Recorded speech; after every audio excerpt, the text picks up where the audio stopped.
What's up, everyone? This is Jermaine. Now, everyone has been dying to get my grandmother's macaroni and cheese recipe. And guess what? This ain't it. But my friends at Tasty challenged me to make a mac and cheese recipe featuring these brand new Cheetos flavored mac and cheese. Y'all excited? I'm excited.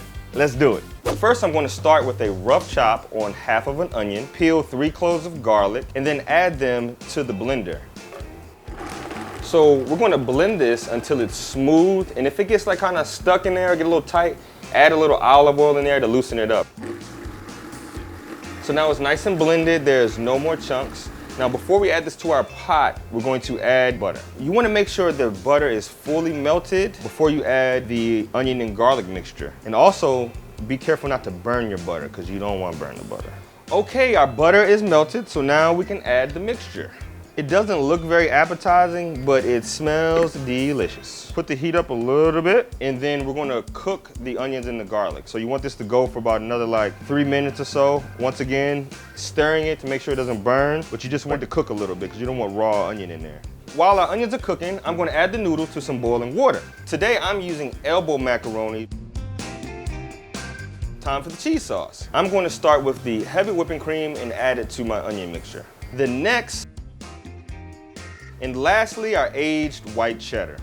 All right, so we're gonna let this go for another like 3-4 minutes or however long it takes for it to get nice and smooth. But you need to watch it because it will burn. So make sure you're stirring it gradually. While this cheese is going, we're gonna chop up some fresh jalapenos to kick up the cheesy jalapeno flavor a couple notches. So we're gonna cut this in half, and we are going to spoon out the seeds and membrane. Now I do this because personally, I don't like my butt to be on fire. But if that's your thing, leave them in there. More power to you. So now the jalapenos have been scooped out, they're a little more mild.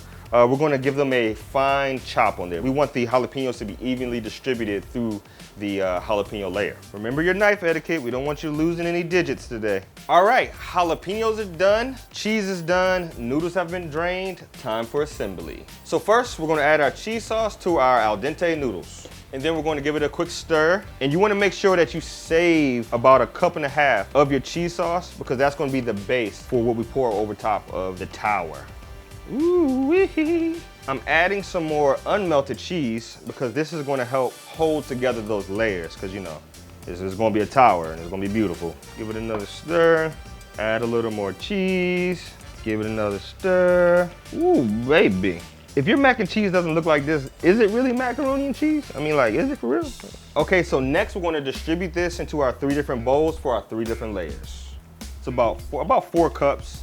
So now everything's been distributed. Now we're going to add our seasoning packs. So first we're going to add the Flamin' Hot. We had the smaller packets for the Flamin' Hot, so I'm going to use 2 of them.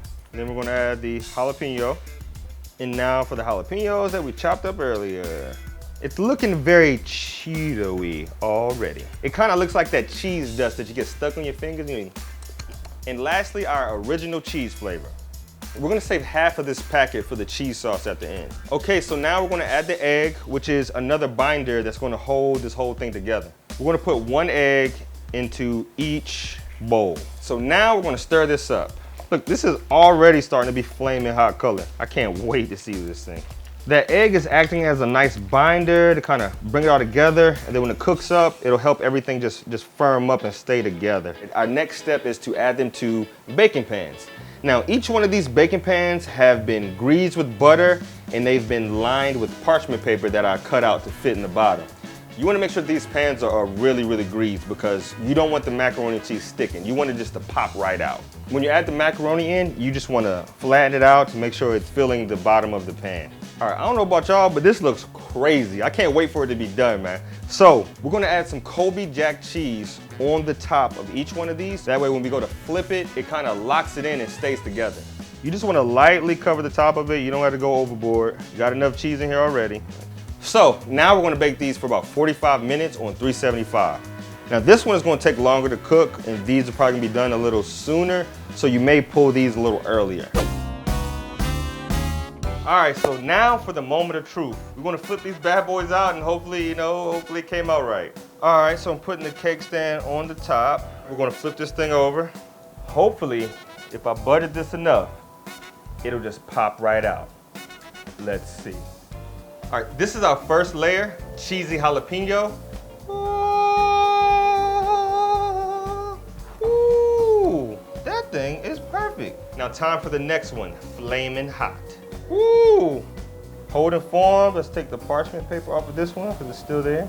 It's looking good. I'm gonna try to put it on a plate and transfer it over. I'm really glad we put that egg in here because it might have been over if we didn't. Easy does it. Woo! All right, there we go. 2 layers down, 1 more to go. Smallest one should be a little easier, as you can see. Boom, there we go. That one's out of there. Now we're gonna slide this on top. All right, it's together. All right, we got the So I should have let this cool off a little longer. It's falling apart right here on this outside. It's just one part. Hopefully that's the only part that comes off. It's too much weight. It's too much weight. Why? Cake stand, not a good idea. So, I think we can all agree that that first attempt was a disaster. I think the issue was I didn't let it cool long enough. So this time I let it go about 20, 30 minutes to cool off. So I also decided to ditch the cake stand. That way we have a little more support. Hopefully it's not a catastrophe. First layer. Second layer. So far, so good. Okay, now time for our final layer. Yeah, that's the mac and cheese tower. So, time for the cheese sauce. Here goes nothing. Ooh. Oh yeah, that is so cheesy. So I'm going to add some Cheetos to the base, and then I'm going to sprinkle some crushed Cheetos all over top to give it a nice little garnish. This is actually looking pretty cool, if I do say so myself.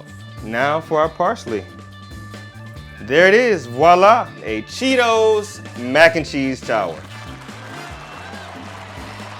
All right, let's do this. That's pretty good. It definitely has the jalapeno taste. I think the fresh jalapenos definitely helped. You really got the Cheeto flavor in the cheese I poured on top. The Flaming Hot, it has like a little kick towards the back end. Not too overwhelming, which is good. So this is definitely an upgrade from your regular boxed macaroni. This thing looks pretty crazy, but I'm actually pretty happy with how it came out. I'm Jermaine Rawlings, and I'm tagged. Talk to you later. Ooey gooey and packed with delicious melty cheese. Nothing says comfort like a homemade mac and cheese. And today, we're gonna show you how we make our favorite baked mac and cheese.